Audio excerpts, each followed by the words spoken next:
Bapa di surga, kami bersyukur karena Engkau Allah yang sangat baik dalam hidup kami. Meskipun seringkali kami tidak bisa mengerti sepenuhnya pekerjaan tangan Tuhan, tapi kami tetap yakin dan percaya bahwa Engkau hatinya baik, Tuhan. Engkau tetap Allah yang tetap memelihara kami sebagai anak-anak-Mu. Jadi kami untuk terus beriman kepada Allah yang baik itu, yang meskipun pekerjaan tangannya tidak mudah kami pahami, tapi biarlah kami tetap setia mau mengikuti Tuhan sebagai murid-murid Tuhan. Tuhan, saat ini kami mau belajar firman Tuhan. Kami mau merasakan kehadiran Tuhan lebih nyata dalam hidup kami daripada penderitaan di dunia ini. Biarlah melalui firman Tuhan, melalui persekutuan kami sebagai saudara-saudara seiman, kehadiran Tuhan lebih kami ingin rasakan daripada apa yang kami rasakan di tengah-tengah dunia ini.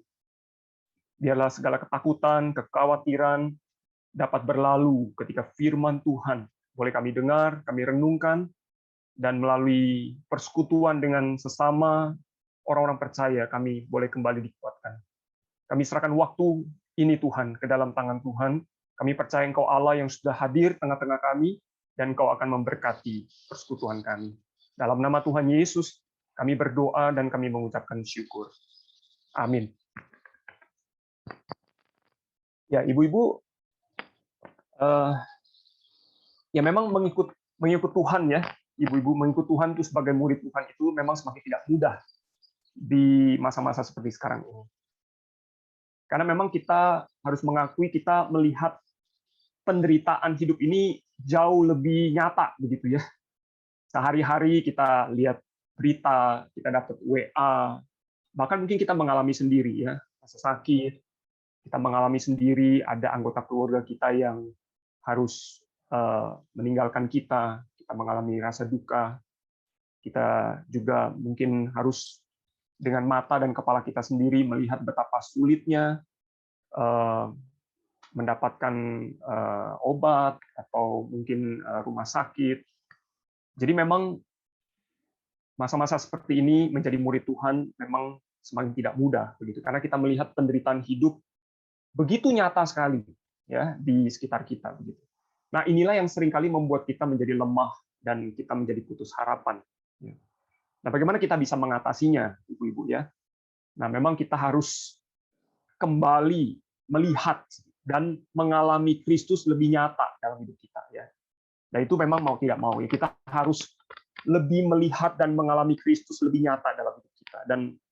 Dan bagaimana kita bisa mengalami Kristus lebih nyata itu ya, adalah melalui persekutuan seperti ini, ya, melalui firman Tuhan yang kita renungkan setiap hari, di dalam ibadah-ibadah yang kita ikuti, persekutuan-persekutuan yang kita ikuti, dan melalui firman Tuhan yang kita baca dan kita renungkan. Disitulah Allah hadir, Allah nyata hadir, ya, dan akan menguatkan kita. Begitu. Jadi persekutuan kita seperti ini, ya, dan pembacaan firman Tuhan kita tidaklah sia-sia. Ya, Tuhan akan memakai semua itu untuk membuat kita itu merasakan Tuhan itu begitu nyata dalam hidup kita.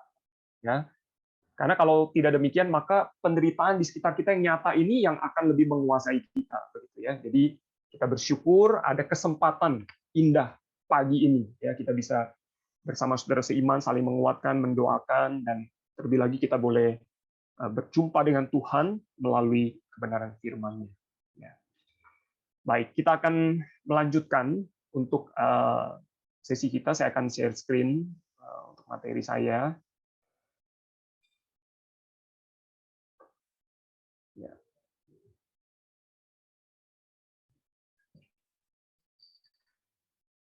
Ya, kita akan melanjutkan seri tentang 1 Petrus ya, dan kali ini kita akan berbicara tentang menjadi murid yang merdeka di bawah otoritas Allah. Menjadi murid Kristus yang telah mengalami kemerdekaan di bawah otoritas Allah. Mari kita membaca di dalam 1 Petrus pasal yang kedua. Saya akan bacakan bagi ibu-ibu semua ayat yang 11 sampai ayat yang ke-17 dulu ya. Nanti setelah itu saya akan lanjutkan di tengah-tengah khotbah, di dalam tengah-tengah renungan saya. 1 Petrus pasal 2 ayat yang ke-11 berkata demikian, "Saudaraku yang kekasih, aku menasihati kamu supaya sebagai pendatang dan perantau, kamu menjauhkan diri dari keinginan-keinginan daging yang berjuang melawan jiwa. Milikilah cara hidup yang baik di tengah-tengah bangsa-bangsa bukan Yahudi, supaya apabila mereka memfitnah kamu sebagai orang durjana, mereka dapat melihatnya dari perbuatan-perbuatanmu yang baik dan memuliakan Allah pada hari Ia melawat mereka. Tunduklah karena Allah." Nah, ini kata kuncinya ya. Karena Allah. Tunduklah karena Allah kepada semua lembaga manusia, baik kepada raja sebagai pemegang kekuasaan yang tertinggi, maupun kepada wali-wali yang diutusnya untuk menghukum orang-orang yang berbuat jahat dan menghormati orang-orang yang berbuat baik. Sebab inilah kehendak Allah, yaitu supaya dengan berbuat baik, kamu membungkamkan kepicikan orang-orang yang bodoh. Hiduplah sebagai orang merdeka dan bukan seperti mereka yang menyalahgunakan kemerdekaan itu untuk menyelubungi kejahatan-kejahatan mereka. Tetapi hiduplah sebagai hamba Allah. Hormatilah semua orang, kasihilah saudara-saudaramu, takutlah akan Allah, dan hormatilah raja. Hormatilah raja. Nah, kita akan fokus kepada ayat yang kedua, ayat yang ke-16 ya, pasal yang kedua ayat yang ke-16. Di situ dikatakan begini, Ibu-ibu. Hiduplah sebagai orang merdeka dan bukan seperti mereka yang menyalahgunakan kemerdekaan itu untuk menyelubungi kejahatan-kejahatan mereka. Tapi hiduplah sebagai hamba Allah. Nah, perhatikan di situ ada kata hiduplah sebagai orang merdeka dan ditutup dengan kata hiduplah sebagai hamba Allah. Dengan kata lain, orang yang merdeka adalah hamba Allah. Ya, adalah hamba Tuhan. Ya, orang yang merdeka adalah hamba Tuhan. Apa maksudnya ini? Nah, Ibu-ibu, kita melihat apa yang dimaksud dengan orang merdeka di sini. Ya, murid yang telah dimerdekakan. Nah, ini artinya adalah kita telah bebas dari hukum Taurat atau dari belenggu dosa. Kalau kita membaca di dalam Yohanes pasal 8 ayat 34 dan 36, dengan jelas sekali dikatakan sesungguhnya setiap orang yang berbuat dosa adalah hamba dosa. Ya, kita adalah hamba dosa sebelumnya. Jadi apabila anak itu telah memerdekakan kamu, kamu telah benar-benar merdeka. Kamu pun benar-benar merdeka.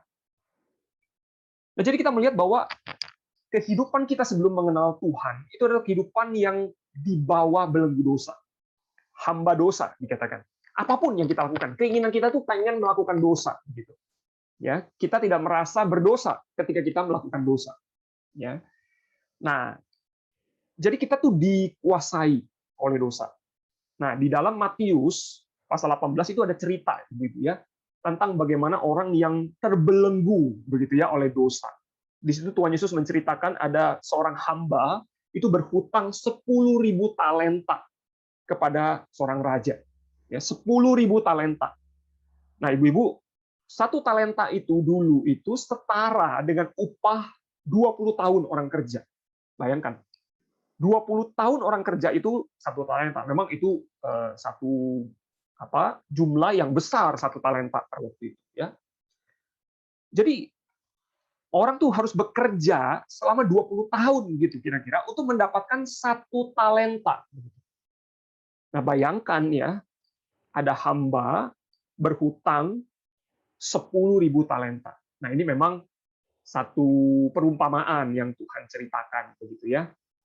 Ingin menggambarkan betapa besarnya dosa manusia begitu. Sehingga dia sendiri tidak bisa melunas. Jadi bayangkan 10.000 talenta itu berarti dia harus bayar hutangnya kepada raja itu dengan bekerja 200.000 tahun. Bayangin. 200.000 tahun. Ada orang yang hidup kayak gitu? Nggak ada kan ya? Nggak ada orang hidup 200.000 tahun. Ya, bahkan kalau 7 turunan, nah ada orang yang sering bilang ya, kerja sampai 7 turunan. 7 turunan itu paling berapa tahun sih begitu ya? Tetap nggak bisa bayar gitu. 200.000 tahun bekerja begitu. Baru bisa melunasi hutang raja itu. Dengan kata lain, dosa. Jadi orang yang sudah dibelenggu oleh dosa, yang menjadi hamba dosa itu betul-betul dia tidak berdaya begitu terhadap dosanya. Sehingga ya keselamatan betul-betul karena anugerah. Nah, kita sudah belajar itu di dalam 1 Petrus sebelumnya, bagaimana semua anugerah itu datangnya dari Tuhan. Bukan karena kehebatan kita, bukan karena kemampuan kita, tapi semua pemberian Allah yang cuma-cuma. Ya, Tuhan memberikan anugerah itu kepada kita. Jadi kita melihat orang yang diperbudak itu ya, itu bukan orang yang merdeka, ibu-ibu. Ya. Nah, tetapi ketika anak itu, yaitu penggambaran Kristus itu memerdekakan kita, kita betul-betul mengalami merdeka. Nah, itulah kenapa raja itu dikatakan di dalam bagian firman Tuhan Matius itu, ketika raja itu tergerak hatinya oleh belas kasihan, dia membebaskan dan menghapus semua hutang itu. Waduh, bayangkan. Orang punya hutang 200, dia kerja mesti 200.000 tahun. Tapi dengan ya seperti apa ya, menjentikan jari ya, lunas hutangnya. Ya kayak ibu-ibu mungkin ada berhutang sama orang 1 triliun misalnya, atau 1 miliar lah gitu ya. Tapi orang itu bilang sudah, saya lunasin hutang kamu. Wah, kita kan kayak jadi nggak ada beban gitu ya. Kita nggak harus pusing ya, nggak bisa tidur, nggak bisa makan, mikirin gimana cara membayar hutangnya begitu. Tapi orang itu membebaskan kita dari hutang itu. Wah, kita mengalami kelegaan begitu kan, kemerdekaan. Nah, seperti itulah ibu-ibu ya. Dikatakan orang merdeka. Kita ini orang yang sudah merdeka. Kita sudah dimerdekakan dari dosa kita. Dari kebinasaan kekal, dari kematian. Nah, orang-orang yang merdeka seperti ini, ibu-ibu, kita tuh bebas sebenarnya dari segala jenis aturan di dunia ini. Katakanlah, maksudnya misalnya dari mitos-mitos, dari dongeng-dongeng, dari tahayul-tahayul. Ya, ini Muse Mifang pernah khotbahkan ya di kebaktian doa. Ya, mungkin kalau kita lupa-lupa ini kita bisa lihat lagi di YouTube ya. Bagus sekali ya, Muse memberitakan semua tentang mitos, dongeng, tahayul yang sebenarnya kita udah tidak terikat lagi oleh itu. Kita sudah seharusnya kita mengalami kebebasan ya. Kita tidak perlu tanya lagi orang pinter, tanggal baik apa kalau kita mau menikahkan anak kita. Nggak usah. Kenapa? Karena semua hari itu baik di mata Tuhan. Kita nggak perlu takut dengan hari-hari sial, tanggal-tanggal sial gitu ya. Kita nggak usah takut kalau misalnya kita keluarga akan ditimpa musibah kalau rumah kita ada ditusuk sate, misalnya begitu. Atau misalnya kamar tidur kita, ya itu di bawahnya dapur. Wah, gitu ya. Kan katanya kalau nanti masak ya, kita tidur, wah bisa cekcok suami istri gitu kan. Atau misalnya kita tidak perlu ragu untuk tanam pohon cabai di depan rumah kita. Ya, takutnya ntar mulutnya semua satu keluarga mulutnya pedes-pedes semua kalau berbicara, kalau kita tanam pohon cabai misalnya. Kan ada tuh ya, masih ada pengertian seperti itu. Atau kita nggak perlu ragu atau takut gunting kuku di malam hari. Atau nyapu waktu Imlek. Atau macam-macam lah begitu ya. Ada banyak dongeng, tahayul, mitos, segala macam seperti itu yang membuat kita itu seperti rasa takut gitu kalau kita melakukannya. Kita seperti dikejar-kejar oleh semua hal-hal seperti itu, tidak membuat kita menjadi orang yang merdeka. Nah, ibu-ibu, kita ketika kita diselamatkan, kita sudah menjadi orang yang merdeka. Hiduplah sebagai orang merdeka, firman Tuhan katakan. Nah, dalam konteks di dalam 1 Petrus ini, salah satu hal yang digumulkan adalah juga masalah perbudakan. Mengerikan sekali sebenarnya kalau kita melihat dan belajar perbudakan pada zaman dulu. Orang memang diperjualbelikan seperti barang, dipaksa bekerja. Kalau tidak mau bekerja, dicambuk, dikenakan sesuatu yang tidak menyenangkan, gitu ya, untuk menjadi sebuah peringatan kepada orang itu, pada budak itu. Nggak boleh macam-macam sama tuannya. Tidak ada hak untuk menuntut sesuatu kalau udah menjadi budak. Jadi tidak merdeka. Nah, tetapi orang-orang yang demikian, ya, meskipun mereka mengalami perbudakan secara fisik, tapi ketika mereka sudah mengenal Kristus, mereka mengalami kemerdekaan di dalam hidup mereka, di dalam hati mereka. Nah, Petrus sedang menghibur dan menguatkan ya orang-orang jemaat yang adalah budak juga ya, yang mungkin punya tuan yang bengis, tuan yang kejam, yang menyiksa mereka. Tapi mereka diberikan kelegaan bahwa mereka sebenarnya sudah mengalami kemerdekaan di dalam Tuhan. Nah, memang kemerdekaan kita, ibu-ibu, belum sempurna sekarang, ya, belum sempurna. Karena kita sedang menantikan kemerdekaan yang jauh lebih nyata, yaitu ketika kita menerima tubuh kebangkitan. Ya, jadi kita adalah orang-orang merdeka yang sebenarnya secara eskatologi, ya, maksudnya kita secara masa depan itu kita punya pengharapan, ya, kita punya pengharapan. Nah, jadi tidak ada nih yang bisa memisahkan kita dari kasih Allah. Tidak pedang, tidak pandemi, ya. Nggak ada yang bisa memisahkan kita. Ketika kita sudah menjadi orang yang merdeka, kita tuh milik Tuhan. Nah, ibu-ibu, tetapi kemerdekaan di dalam Kristus, ya, kemerdekaan di dalam Kristus sebagai murid-murid, ya, bukan berarti kita bebas sebebas-bebasnya, ya, seenak-enaknya kita mau hidup, gitu ya. Kita nggak peduli sama Tuhan, kita nggak peduli dengan orang lain, kita hanya memikirkan diri kita sendiri. Tidak, ya. Kemerdekaan di dalam Kristus itu, perhatikan di situ juga adalah sebagai hamba Allah. Nah, ini bukan sebuah menjadi sebuah beban lagi dalam hidup kita, ya, menjadi hamba Allah begitu. Kenapa? Karena Tuhan tahu kalau kita tidak menjadi hamba Allah, kita akan menjadi budak lagi atas dosa kita dan keinginan kita. Nah, justru adalah sebuah hak istimewa, ya, kita bisa menjadi hamba Allah, bukan hamba siapa-siapa, ya, hamba Allah. Kita merdeka dari segala sesuatu, tapi kita adalah hamba Allah. Wah, luar biasa sekali sebenarnya tanggung jawab ini, ya, satu hak istimewa yang kita miliki. Nah, salah satu hal yang menjadi hamba Allah itu adalah kita taat gitu kepada Allah. Ya, tentu saja kita menjauhkan diri dari keinginan daging. Kita memiliki cara hidup yang baik seperti Kristus. Kita menjadi orang yang takut akan Allah, tetapi kita juga menjadi orang yang taat kepada Allah. Ya, firman Tuhan mengatakan di dalam ayat yang ke-11 dan ke-12, ya, dikatakan di situ, mari kita jauhkan diri, mari kita miliki cara hidup yang baik, begitu. Ya, mari kita takut akan Allah dan taat kepada Allah. Nah, perintah Allah itu di dalam bagian ini itu ada 3, Ibu. Ya, Allah memerintahkan kita untuk tunduk. Tunduk kepada siapa? Nah, ada 3 bagian, ya. Tunduk kepada pemerintahan, ya, lembaga-lembaga semua. Nah, dalam hal ini di ayat 13 sampai 17 itu yang baik. Ya, karena di situ dikatakan orang-orang ini menghukum yang jahat dan menghormati orang yang berbuat baik. Jadi kita kategorikan itu adalah pemerintahan yang baik.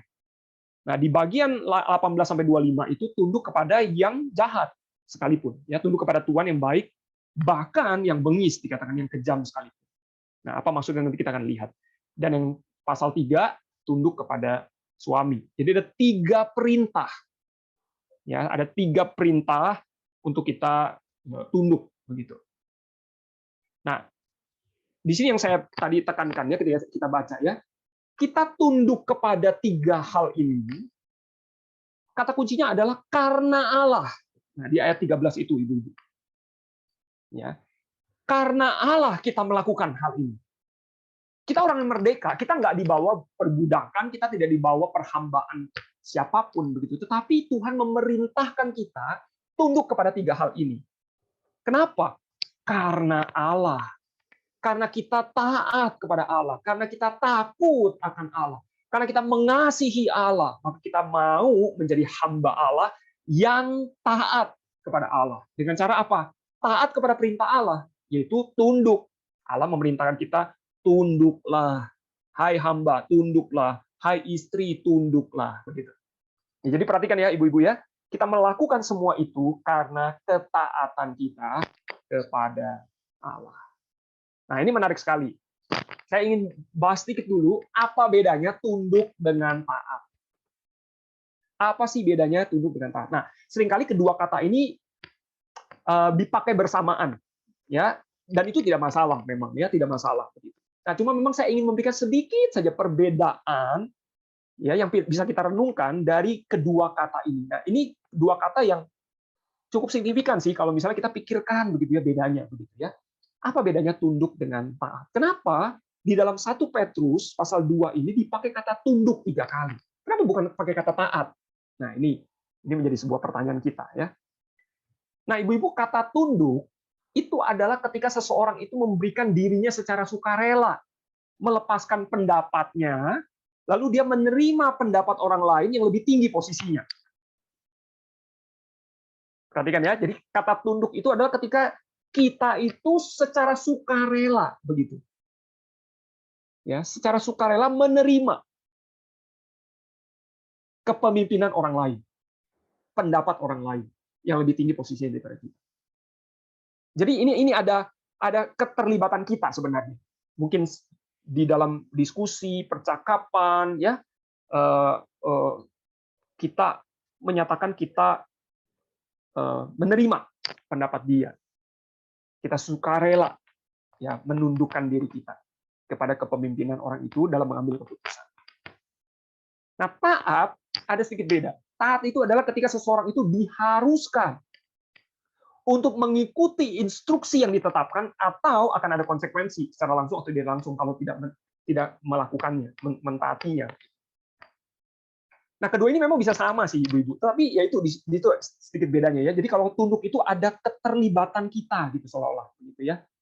Tapi kemudian kita memberikan kerelaan kita ya untuk melepaskan pendapat kita dan menerima pendapat orang lain. Taat beda. Taat itu kita diharuskan untuk mengikuti instruksi yang ditetapkan. Nah, saya ambil contoh yang sederhana saja, Ibu-ibu, di dalam keluarga. Dalam keluarga ya. Kalau kita perhatikan anak-anak itu di dalam Alkitab itu tidak dipakai kata tunduk kepada orang tua, tapi taat. Coba deh kita perhatikan ya, misalnya di Efesus pasal 6 ayat 1. Dikatakan, "Hai anak-anak, taatilah orang tuamu."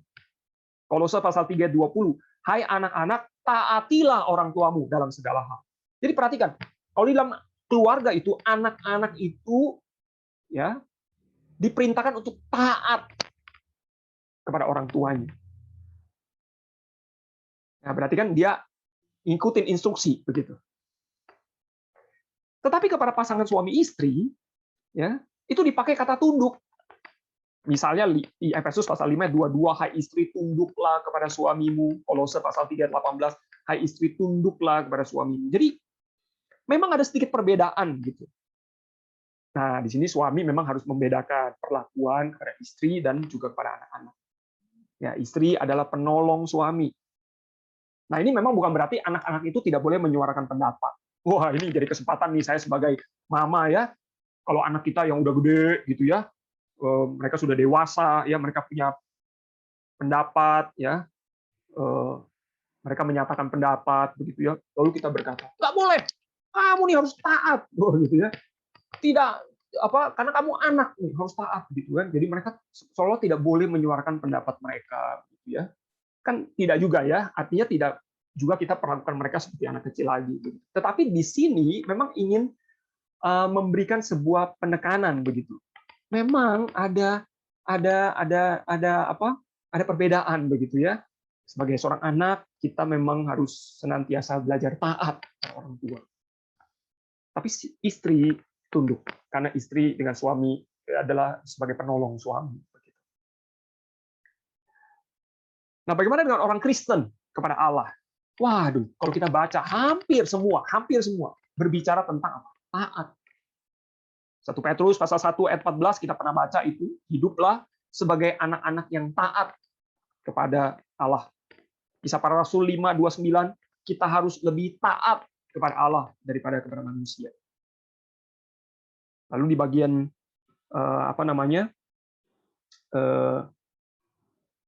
di bagian-bagian yang lain juga banyak yang mengatakan bagaimana kita harus taat kepada Allah. Nah, jadi ini ada sedikit perbedaan. Nah, itulah kenapa ya kita bisa sekarang bertanya gitu.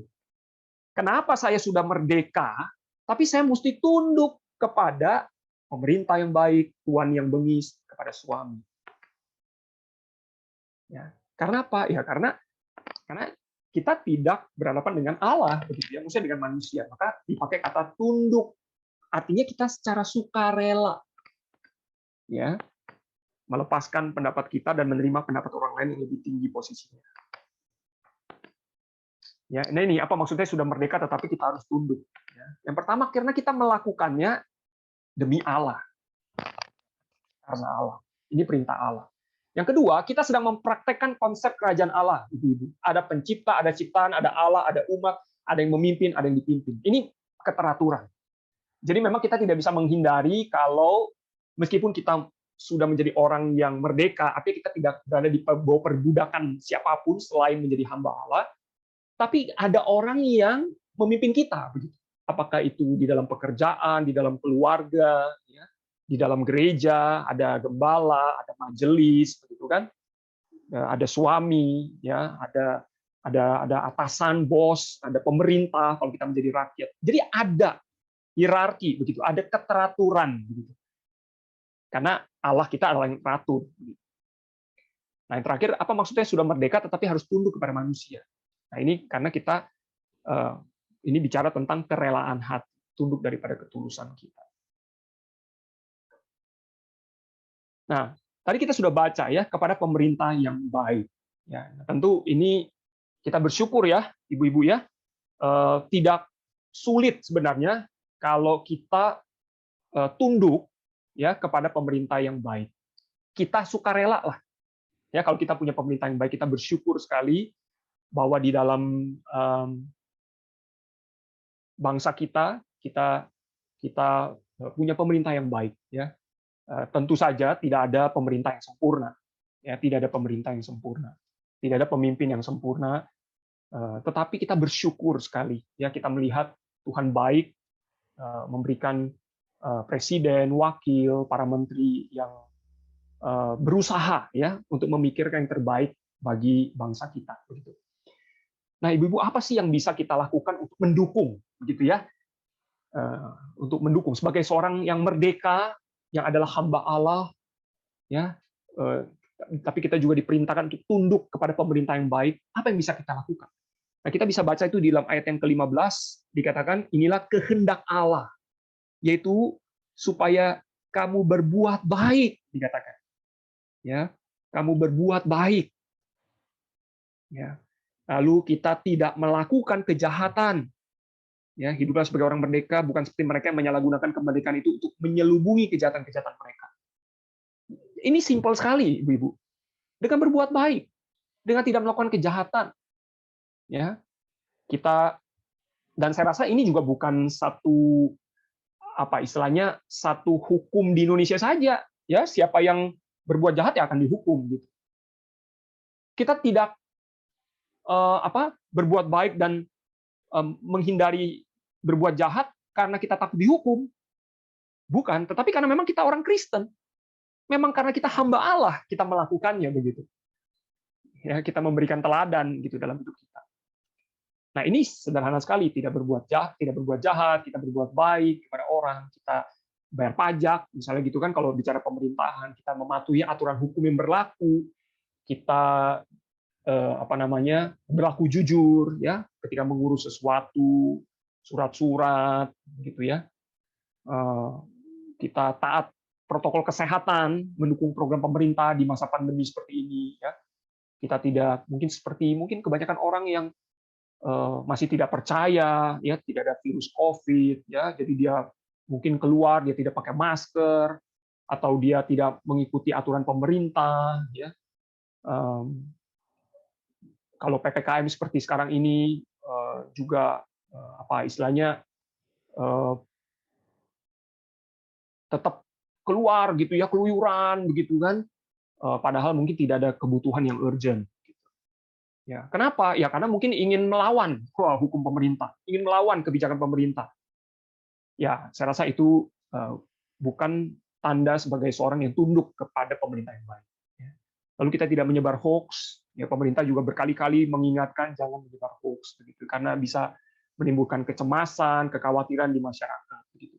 Nah, jadi ada banyak hal lah yang bisa kita lakukan. Juga kita bisa menjaga kebersihan, ya, di lingkungan kita, ya, mungkin di tataran yang paling sederhana di RT RW lah, gitu ya. Kita mendukung pemerintah yang baik, ya, program pemerintah yang baik, ya, supaya pemerintah itu tidak semakin pusing gitu ya, ngurusin rakyatnya yang auban gitu ya, yang nakal-nakal begitu ya, yang suka-sukanya sendiri begitu. Tapi semua sudah diatur oleh pemerintah. Mari kita mungkin di tataran yang sederhana ya, di lingkungan keluarga, di lingkungan masyarakat kita, tetangga-tetangga, RT RW kita pikirkan bagaimana kita bisa mendukung pemerintah kita yang sedang bekerja keras saat ini. ya, untuk mensejahterakan rakyat begitu.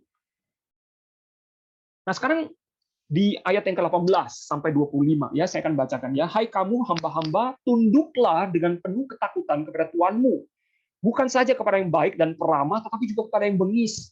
Sebab adalah kasih karunia jika seorang karena sadar akan kehendak Allah menanggung penderitaan yang tidak harus dia tanggung. Sebab dapatkah disebut pujian jika kamu menderita pukulan karena kamu berbuat dosa, tetapi jika kamu berbuat baik dan karena itu kamu harus menderita, maka itu adalah kasih karunia pada Allah. Dan kemudian di bagian berikutnya itu berbicara tentang teladan Yesus yang rela menderita. Ya, yang rela menderita demi keselamatan umat manusia, demi keselamatan kita. Nah, apa yang tunduk yang kedua ini, apa yang Petrus mau ajarkan kepada kita? Kalau yang tadi kan lebih gampang ya.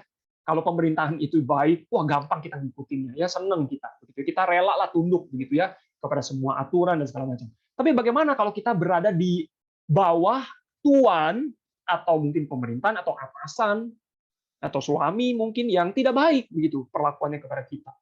Apalagi kalau misalnya dikatakan di sini dalam konteks gini ada tuan yang bengis, kejam. Nah, saya ingin kita ingat dulu ayat 17 Ibu-ibu ya. Ayat 17 itu dikatakan begini, hormatilah semua orang. Kasihilah saudara-saudaramu, takutlah akan Allah, hormatilah raja. Nah, ini ada satu susunan kiastik. Kiastik itu adalah susunan di dalam gaya bahasa Ibrani. Kiastik itu artinya ada persamaan di depan dan di belakang, lalu juga di tengah-tengah. Jadi ibu-ibu perhatikan di situ ada di depan itu ada kata hormatilah. Di bagian paling akhir juga kata hormatilah. Nah, saya kasih kata A dan A ada kutip. Nah, di tengah-tengah itu juga adalah kasihilah dan takutlah. Nah, biasanya ibu-ibu, yang di bagian tengah itulah yang menjadi sentral daripada pesan. Dengan kata lain, susunan kiastik ini mengatakan bahwa bagian A dan A kutip itu adalah satu perintah yang umum. Ya, mari kita hormati semua orang, mari kita hormati raja. Itu umum. Tapi yang spesifik ini nih, perintah yang lebih khusus yang harus kita lebih perhatikan. Yaitu apa? Mari kita lebih memperhatikan untuk mengasihi saudara-saudara kita. Dan kita takut kepada Allah. Betul, kita mesti menghormati semua orang. Tapi mari kita mengasihi saudara-saudara kita. Betul, memang kita perlu hormat kepada raja. Tapi mari kita lebih takut kepada Allah. Ya, jadi ya indah sekali sebenarnya kalau kita pelajari ya bentuk kiastik ini. Nah, dari pemahaman ini, ibu-ibu, saya ingin kita melihat bahwa di dalam Alkitab ada banyak sekali orang-orang yang lebih takut kepada Allah daripada hormat kepada raja. Itu harus kita akui. Ya, misalnya ibu-ibu ya, kita bisa melihat misalnya ada dua perempuan Ibrani yang mereka tidak membunuh semua bayi laki-laki atas perintah Firaun, betul ya? Sehingga Musa bisa diselamatkan. Ya, jadi mereka tidak memenuhi aturan Raja Firaun yang jahat sekali pada waktu itu. Ya, mereka tidak membunuh semua bayi laki-laki. Lalu kita melihat juga ada Nabi Nathan yang menegur Raja Daud. Wah, berani sekali ya, menegur Raja Daud atas dosanya kepada Betsheba dan yang telah membunuh Uria. Lalu kita juga melihat Daniel yang tidak ikut hukum yang dibuat Nebukadnezar. Sadrak, Mesak, Abednego, temannya Daniel juga menolak menyembah patung emas. Kita melihat Yohanes Pembaptis juga menegur Raja Herodes. Kita melihat Petrus dan para rasul tetap memberitakan Injil meskipun sudah dilarang oleh pemerintah setempat. Lalu kita juga melihat Paulus yang menegur pemerintah Romawi. Ya, karena menindas dirinya sebagai orang Romawi, melanggar hukum. Nah, jadi kita melihat ada nih di dalam Alkitab cukup banyak begitu orang-orang yang menunjukkan kehidupan yang lebih takut kepada Allah daripada hormat kepada atasan atau pimpinan. Nah, ini sebuah fakta yang memang tidak bisa kita pungkiri begitu. Ya, kita harus menunjukkan sikap yang takut kepada Allah. Nah, tapi bukan berarti kita ingin sengaja begitu ya melawan, dan bukan. Tetapi kita punya alasan gitu ya untuk melakukannya. Tetapi bagaimana kalau di dalam kondisi seperti itu pun kita tidak bisa menghindari tidak bisa menghindari pemerintahan yang kejam kepada kita ya, atau atasan, atau hal-hal yang tidak kita inginkan ya. Nah, Tuhan mengajarkan kepada kita melalui firman ini untuk kita menanggung penderitaan karena kehendak Allah. Ya. Untuk kita memikul salib, ya, untuk kita mengikuti teladan Yesus. Untuk kita mengingat ada tujuan yang lebih besar di balik semua kesulitan.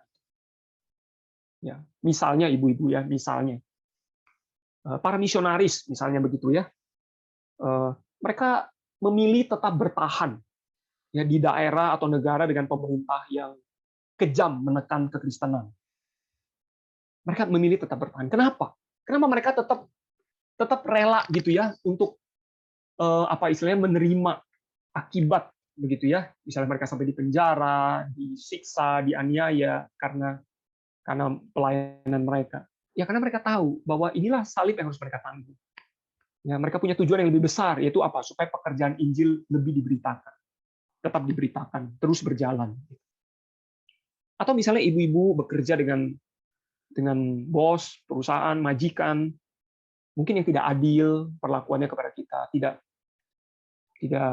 baik ya, suka marah-marah, pilih kasih. Wah, mungkin kita jengkel juga begitu ya. Tapi kita memilih untuk tetap tunduk begitu ya, di bawah kepemimpinannya begitu. Kenapa? Ya mungkin karena kita memikirkan keluarga kita yang harus kita cukupkan kebutuhannya begitu ya. Atau mungkin kita ingin menjadi saksi, Tuhan memanggil kita menjadi saksi di tengah-tengah pekerjaan kita. Sehingga ya kita tetap harus menanggung ya, punya bos atau majikan yang mungkin memperlakukan kita dengan tidak baik misalnya. Atau mungkin ibu-ibu punya suami yang tidak baik memperlakukan kita begitu ya, kasar gitu. Kita tetap bertahan. Kenapa? Karena kita ingat bahwa Tuhan tidak menghendaki perceraian gitu ya. Dan mungkin Tuhan punya maksud untuk kita bisa membawa suami-suami kita kepada Tuhan. Jadi di dalam kondisi yang tidak terhindarkan, kita tetap bertahan. Kenapa? Yaitu karena kita mungkin dipanggil untuk menanggung penderitaan, kita bisa mengikuti teladan Yesus, dan kita ingat ada tujuan yang lebih besar daripada itu semua. Yang terakhir, ibu-ibu, tunduk kepada suami. Tunduk kepada suami. Ya. Nah, tunduk kepada suami di sini, kita bisa melihat di pasal yang ketiga, dikatakan, hai istri, tunduklah kepada suamimu, supaya jika ada di antara mereka yang tidak taat kepada firman, mereka juga tanpa perkataan dimenangkan oleh kelakuan istrinya. Kalau mereka melihat bahwa bagaimana murni, saleh hidup istri mereka. Nah, ini peringatan kepada istri ya, perhiasanmu jangan secara lahiriah, kepang-kepang rambut, pakai perhiasan emas, mengenakan pakaian indah. Ya, bukan berarti itu tidak boleh, tapi bukan itu yang utama. Ini yang utama, ayat 4. Perhiasanmu ialah manusia batiniah yang tersembunyi dengan perhiasan yang tidak binasa, yang berasal dari roh yang lemah lembut dan tentram, yang sangat berharga di mata Allah. Sebab demikianlah caranya perempuan-perempuan kudus dahulu berdandan, yaitu perempuan-perempuan yang menaruh pengharapannya kepada Allah. Mereka tunduk kepada suaminya. Mereka tunduk kepada suaminya. Nah, konteks bagian ini kemungkinan perempuan-perempuan pada zaman dulu itu dari kalangan yang mampu. Ya, sehingga mereka bisa punya banyak waktu lah gitu ya. Nggak perlu bekerja, tetapi bisa sepanjang hari kepang-kepang rambut di rumah mereka begitu. Mereka bisa beli pakaian emas, pakaian yang indah, perhiasan emas yang banyak, begitu kan? Dan mereka mungkin punya kedudukan, ya, sehingga mereka bisa menonjolkan kekayaan mereka, begitu. Dan dengan harapan mereka bisa memberikan satu penampilan yang baik, ya, kepada suami mereka. Begitu. Nah, tetapi perhatikan di sini bahwa bukan itu yang utama. Bukan itu yang utama, tetapi karakter itu yang utama. Ya, dikatakan di situ apa yang tersembunyi di dalam batin, artinya karakter. Nah, karena itu ibu-ibu, mari kita tunjukkan bahwa sebagai istri, kita tunjukkan bahwa iman Kristen ya itu memberikan dampak yang positif bagi pernikahan. Mungkin ada suami-suami kita yang tidak sungguh-sungguh mengenal Tuhan, bahkan belum percaya kepada Tuhan. Apakah kita menunjukkan bahwa iman Kristen itu memberikan dampak positif bagi pernikahan kita, bagi keluarga kita? Apakah kita memperhatikan kesalehan hidup kita? Dikatakan di situ ada roh lemah lembut, tentram, yang sangat berharga di mata Allah. Apakah justru yang lebih banyak keluar itu roh amarah, kedengkian, kebencian, iri hati, perpecahan di tengah-tengah keluarga atau rumah tangga kita? Nah, ini yang kita perlu perhatikan. Karena tidak mungkin kita bisa menjadi teladan, terang, saksi Tuhan, kalau kita tidak memperhatikan apa yang menjadi karakter dan kesalehan hidup kita. Ya, kecantikan rohani jauh-jauh lebih utama daripada kecantikan fisik. Nah, ini peringatan Petrus kepada kita semua. Nah, saya mengambil dari satu tulisan di Halo Konselor, ya. Bagaimana caranya kita kalau demikian, ya, kita belajar tunduk kepada suami kita. Nah, mungkin kita bisa memberi masukan, tapi kita tidak memaksakan kehendak. Kita bisa mengingatkan suami kita akan motivasi suami kita dalam melakukan segala sesuatu, ya, mengingatkan. Lalu supaya kita mengingatkan, hati-hati, ya, ada kemungkinan buruk yang luput dari perhatiannya kalau dia mungkin salah mengambil keputusan, misalnya gitu. Kita mengingatkan suami bahwa keputusan yang dia ambil berdampak kepada keluarga.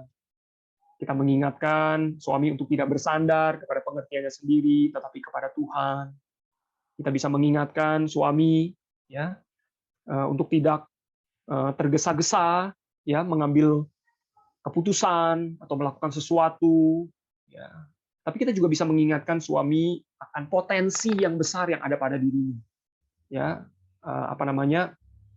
dia punya satu karakter yang baik, kepemimpinan yang baik, dan dia bisa mengambil keputusan yang baik di tengah-tengah masa-masa sulit. Ya. Nah, jadi bagaimana caranya kita bisa tunduk kepada suami? Nah, mungkin dengan beberapa poin ini, ibu-ibu, kita bisa menunjukkan, ya, bagaimana kita sebagai istri yang saleh, yang belajar untuk tunduk, ya, mempercayakan kepemimpinan suami kita di rumah. Dan mungkin kita bisa tetap terus menjadi terang, ya, di tengah-tengah keluarga kita. Oke, nah karena itu saya rindu kita bisa berdoa, ibu-ibu, ya. Kita berdoa bagi pemerintah kita yang terus bekerja keras membawa bangsa Indonesia keluar dari pandemi COVID. Yang berusaha menyelesaikan setumpuk masalah yang menggunung, ekonomi, keamanan sosial, politik, dan lain-lain. Kita bersyukur kita punya pemerintah yang baik.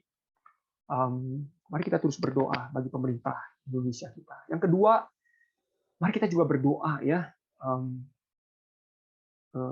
bagi keadaan orang-orang yang mungkin bagi kekristenan, ya, mengalami penganiayaan dan diskriminasi. Berdoa bagi anak Tuhan, gereja Tuhan, tetap menjadi berkat di masa-masa sulit. Baik itu di tengah pekerjaan, mungkin punya tuan yang memperlakukan tidak baik, atau mungkin di tengah-tengah keluarga banyak istri-istri yang punya suami yang mungkin tidak memperlakukan istrinya dengan baik. Atau mungkin di negara-negara yang mungkin kekristenan teraniaya, ya, tetapi orang-orang Kristen harus tetap ada di sana, bertahan hidup, ya, menerima perlakuan yang tidak baik. Mari kita doakan supaya mereka semua tetap terus bisa mengikuti teladan Yesus.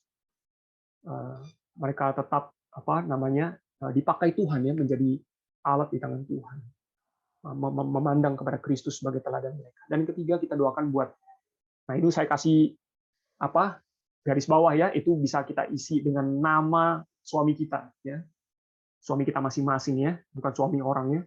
Berdoa bagi suami kita masing-masing, ya, agar menjadi pribadi yang mengasihi Tuhan.